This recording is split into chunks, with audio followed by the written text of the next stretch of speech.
Hi everyone and welcome to this very special interview with Mike Welsh, the new principal of East Riding College. So without further ado, let's get this started. Welcome Mike.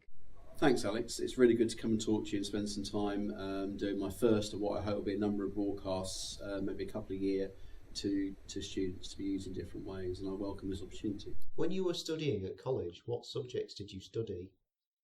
From the age of 12, I wanted to be a music teacher. So for me, that was my focus throughout my sort of last 4 years of secondary school, going into further education college to do my A-levels, and then on to university to study music up here in Yorkshire. So music was my main subject, and for me that was more about being a music teacher and helping others to perform and compose and create music, rather than me myself being the main focus as a performer. What hobbies did you have when you were studying, and do you still pursue them to this day?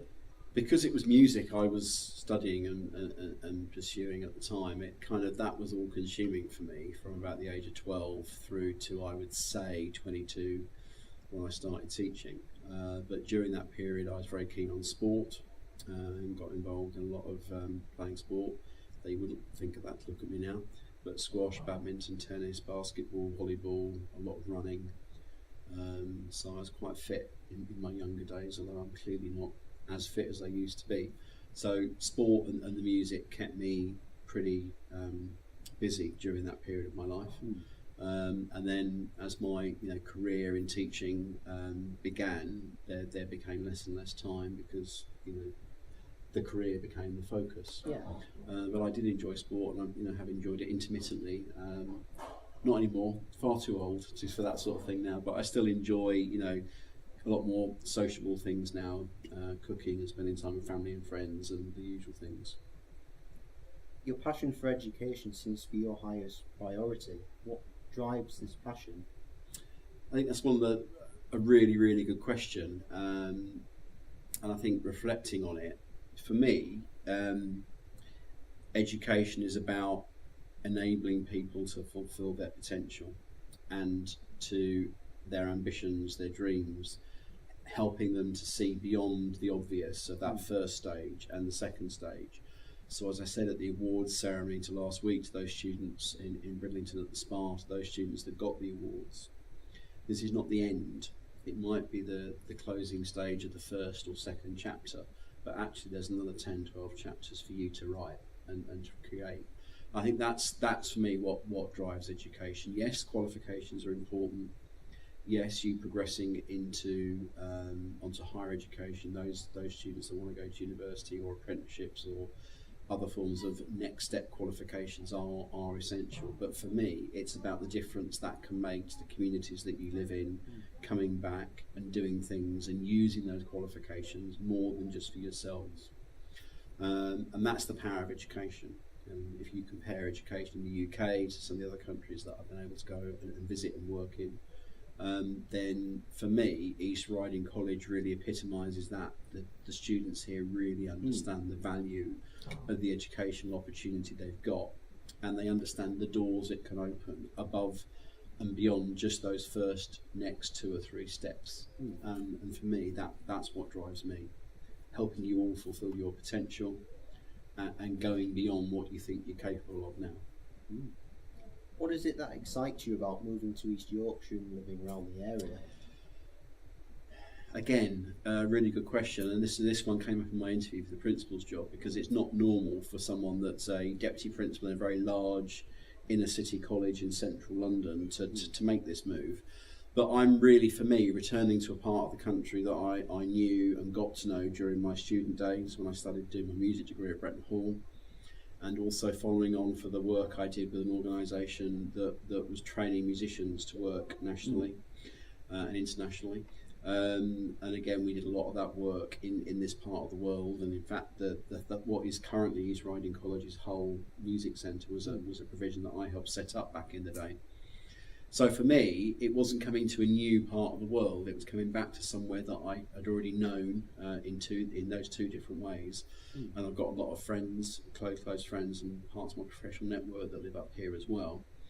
So that was part of the attraction, and I think the other pull factor to me was that it was the chance in my career, rather than starting off something that's brand new that didn't exist, or being asked to come in and take over something that wasn't working properly and failing and turn it around and make it a lot better.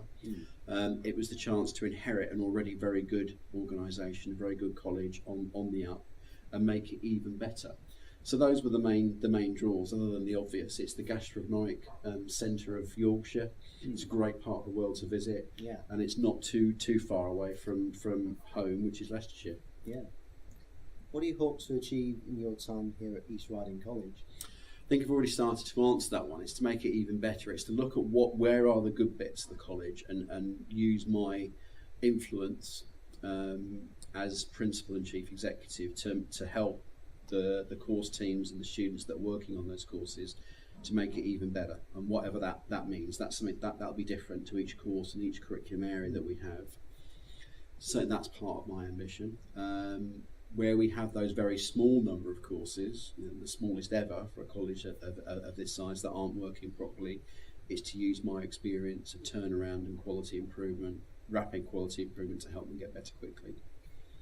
I think it's also to look at the opportunities that we have of our two fantastic brand new centres in Bridlington and Beverley, to how we can use them more effectively to benefit the communities of the East Riding, and also to look at ways that we can get, because the FE sector as a whole is under very challenging financial circumstances at the moment, and we're not immune from that. It's to look at ways that we can diversify income and work more efficiently to build an even better, more stable financial footing and a more sustainable way of working as a college, by looking at additional income streams and working a look at how we can get more students into the college generally as well.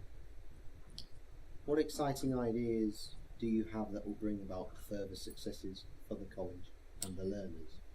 I think for learners, it's really extending what you've already got. It's making sure that despite the financial challenges that every college has got, and we're not immune from that, as I've said, is to make sure that we protect those frontline services and make sure that we continue to give the outstanding student experience that we've got. So experienced, highly qualified, highly committed, dedicated teachers, learner services team that are there to support, and learning support assistants that are there to support the other opportunities that students get taking part in the enrichment programme and the sport programme. So it's to really protect those as far as we're able to.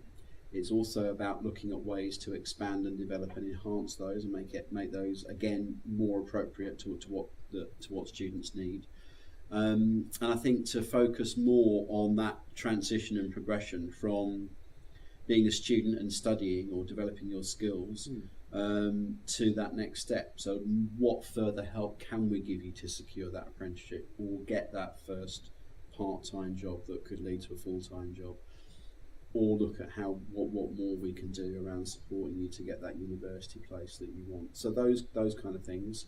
And for the college generally, I think the college is already very highly regarded locally. I think my job as part of my ambassadorial part of my role is to get out there and talk about the college and make sure that people look to us to help them to meet their needs of recruitment around staff for our apprentices, for example, and to really to shout very loudly about just how good that college is. And you may have already seen the very extensive article that Bridlington Free Press did when I was appointed in January, and we had the full page article in Just Beverley in the February edition, or was it the March edition? The March edition, I think it was, of Just Beverley.